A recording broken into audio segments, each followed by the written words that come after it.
Arkadaşlar, buradan o hayvan severlere, hayvan saklayanlara ne demek istersen?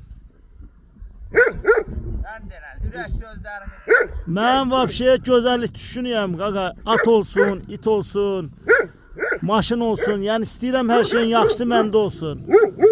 Ona göre de birinci növbəli həvəs olmalıdır. Sonra da həvəsini həyata keçirdəsən. Şimdi öpürəm sən də Allah heyvanlarından sana çok xeyir versin. Sağı kimi 20 dənə hastalık o iti saxlamaqdan elə bir dənə belə iti saxlamaq məsləhətdir. Deyir itim var. Et zahmatın iti 110 kilodur. Stalovon dalından iti tutub gətir saxlayır. Ay Allah, Amerikan yani. Allah ma ölüm versin hamıdan sonra. Buna bak, pis de dişin ağardıb gülür burada. Ne səndən dalınla danışma. Müzünə deyirəm. Bu ne iti saxlayırsan? Stalovon iti danamsı. Kuzul it, kuzul it. İtin adı, erkek adını ne koy ha? Masan. Matı.